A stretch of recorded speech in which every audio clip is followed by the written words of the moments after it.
सिर्फ सपने नहीं दिखाते, सपनों के घर भी बनाते हैं हम।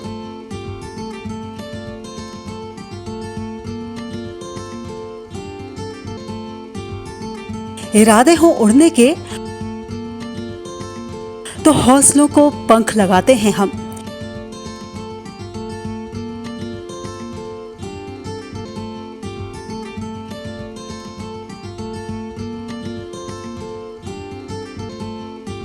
क्योंकि हम हैं लोढ़ा बिल्डर्स, सच की बुनियाद पर मजबूत इमारत।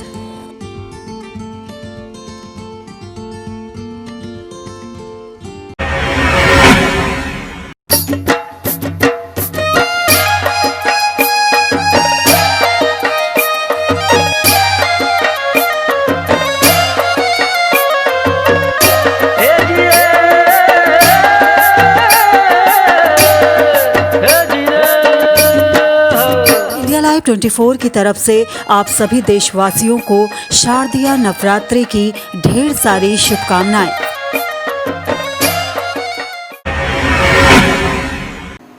स्वागत है आप सभी का इंडिया लाइव 24 में। आपके साथ मैं हूं राखी खंडूरी, हाजिर हूं तमाम छोटी बड़ी खबरों के साथ। तो चलिए करते हैं खबरों की शुरुआत।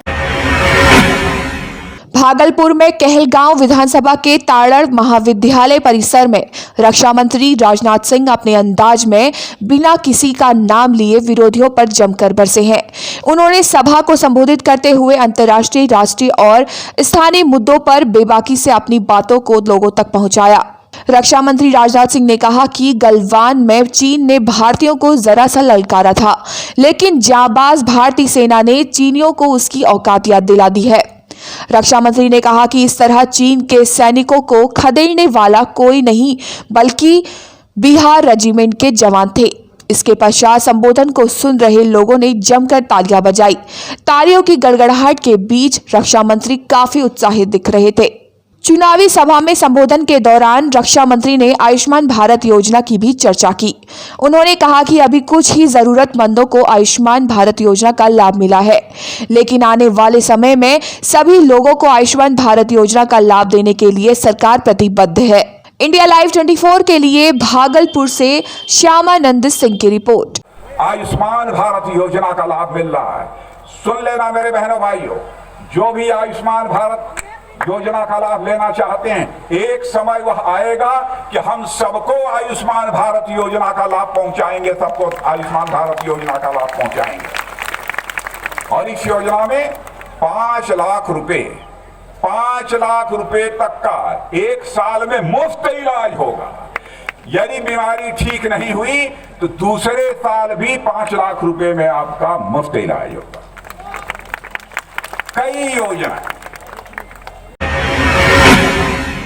भारतीय जनता पार्टी के राष्ट्रीय प्रवक्ता संबित पात्रा और भाजपा के केंद्रीय राज्य मंत्री अश्विनी चौबे चुनावी दौरे को लेकर भागलपुर पहुंचे। वहीं एक प्रेस कॉन्फ्रेंस कर लालू यादव और उनके पुत्र तेजस्वी यादव पर जमकर बरसे। इस दौरान संबित पात्रा ने कहा कि बिहार की भोली भाली जनता को 10 लाख नौकरी देने का झांसा देकर बेवकूफ बनाने का काम कर रहे हैं। उन्होंने कहा कि एक तरफ जहां नरेंद्र मोदी और नीतीश कुमार विकासशील देश और बिहार की तस्वीर है, तो दूसरी तरफ कांग्रेस, आरजेडी और वामपंथी विचारधाराओं का जमावड़ा है। भ्रष्टाचार, बेरोजगारी और अराजकता का पर्याय बन चुका लालू यादव के शासनकाल की छवि आज तेजस्वी में दिखती है। बिहार की जनता बड़ी अच्छी तरह से समझती है कि आज बिहार को विकास के रास्ते पर कैसे ले जाना है। इंडिया लाइव 24 के लिए भागलपुर से श्यामानंद सिंह की रिपोर्ट। आप देखिए, जहां तक आरजेडी का सवाल है, वो अपरिपक्व नेतृत्व है और भ्रष्ट नेतृत्व है। और जहां तक कांग्रेस का सवाल है, मैं तो कहूंगा ये कैसी जोड़ी है, राहुल गांधी और तेजस्वी। आप बताइए, ये जोड़ी क्या बिहार को उसके पराकाष्ठा तक पहुंचा सकती है? आप सिर्फ इतना सोचिए कि एक तरफ मोदी जी और नीतीश जी हैं और दूसरी तरफ राहुल गांधी और तेजस्वी। किसकी जोड़ी में दम है? आप इसी का चिंतन करिए और उसी से ही चुनाव की जो नैया है वो आगे बढ़े। वहां तक पहुंचाया है, आगे भी हम लोग पहुंचाने का काम करेंगे। इन्हीं शब्दों के साथ अब हमारा कार्यक्रम समाप्त हो रहा है। ट्रेन का विजिट आ गया। भागलपुर के हवाई अड्डा से संबोधित करेंगे प्रधानमंत्री नरेंद्र मोदी, जिसकी तैयारियां युद्ध स्तर पर की जा रही हैं। इसका जायजा लेने पहुंचे भागलपुर के आयुक्त Vandana Kinni, DM Pranav Kumar, DIG Sujit Kumar, senior ASP Ashish Bharti सहित अन्य जवान मौजूद थे। डीआईजी ने बताया कि सुरक्षा के मद्देनजर पूरी तैयारियां कर ली गई हैं। सभी आने जाने वाले व्यक्तियों की मेटल डिटेक्टर से जांच की जाएगी। साथ ही कोरोना संक्रमण को ध्यान में रखते हुए भी विशेष पहल की जा रही है। मंच को सैनिटाइज किया जा रहा है। साथ ही दर्शकों को बैठने के लिए जो कुर्सियां लगाई गई हैं, उसकी दूरी 2 गज रखी गई है। इंडिया लाइव 24 के लिए भागलपुर से श्यामानंद सिंह की रिपोर्ट। सुरक्षा को लेकर जो भी मानक तय हैं, माननीय प्रधानमंत्री के विजिट को लेकर एक स्पष्ट मानक तय है। सुरक्षा के जो भी इंतजामात किए जाते हैं वो बिल्कुल निर्धारित हैं पूर्व से। उसका ही हम लोग अभी यहाँ पर आकलन कर रहे हैं और सभी लोगों की जांच की जाएगी। बिल्कुल मेटल डिटेक्टर से होकर गुजरना होगा।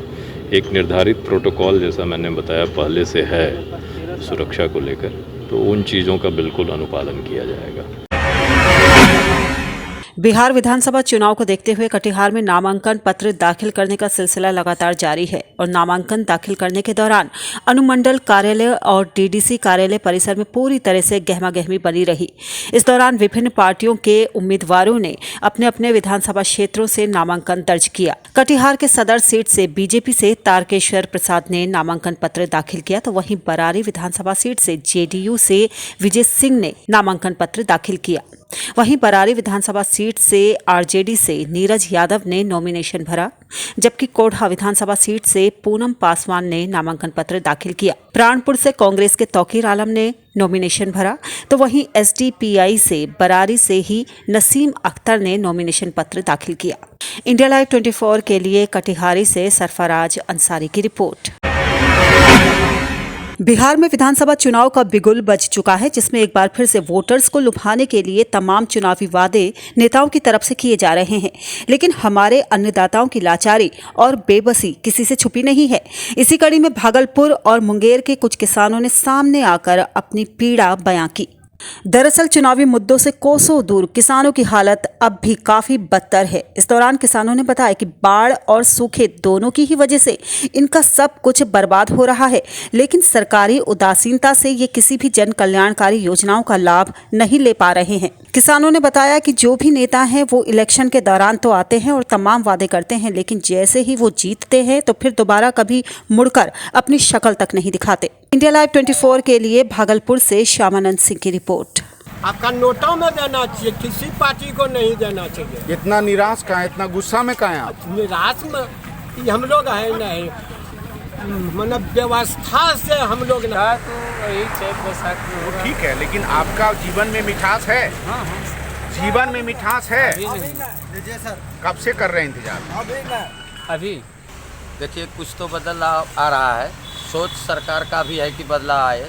सरकार को इसके लिए बहुत धन्यवाद। लेकिन उसको जो क्रिया रूप कार्य रूप देना है तो वो तो माध्यम तो है, ये सरकारी महकमा के माध्यम से दिया जा रहा है।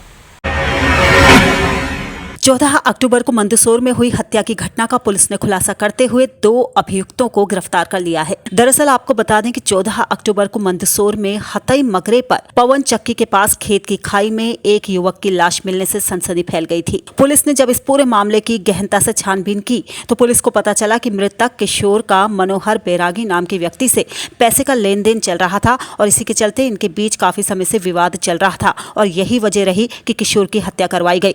हत्यारे मनोहर बैरागी और कैलाश राठौर ने हत्या वाले दिन साजिश के तहत किशोर को पार्टी करने और पैसे लौटाने के बहाने खेत में बुलाया था, जहां इन दोनों ने मिलकर उसकी हत्या कर दी। फिलहाल अब दोनों ही आरोपी सलाखों के पीछे हैं। इंडिया लाइव 24 के लिए शामगढ़ से वैभव धनोतिया के साथ कपिल राजगुरु की रिपोर्ट। तत्काल ही पुलिस मौके पहुंची और जब उसकी पतासाजी की तो ये पाया कि जो मृतक है वो एक दिन पहले से गरोड़ थाना क्षेत्र से गायब है, किशोर पाटीदार। उसके सर पर चोट पहुंचाई गई है और उसकी हत्या कारित की गई है। और यहाँ पर हम रुक रहे हैं एक बहुत ही छोटे से ब्रेक के लिए, लेकिन आप कहीं जाइएगा नहीं, हम जल्द हाजिर होंगे। क्या मेहनत करते करते सफलता से महरूम हैं आप? क्या हर रोज जिंदगी के नए नए इम्तिहानों से परेशान हैं आप? करियर की उलझन से, रिश्तों में अनबन तक, मंगल के दोष से, राहु के कोप तक, शनि की ढैया से केतु के कष्ट तक अगर कर रहे हैं आपको परेशान, तो हम ढूंढेंगे आपके लिए समाधान। देखिए हमारा खास कार्यक्रम कहते हैं तारे, रोजाना सुबह 6:30 बजे सिर्फ इंडिया लाइव 24 पर। इंडिया लाइव 24 की तरफ से आप सभी देशवासियों को शारदीय नवरात्रि की ढेर सारी शुभकामनाएं।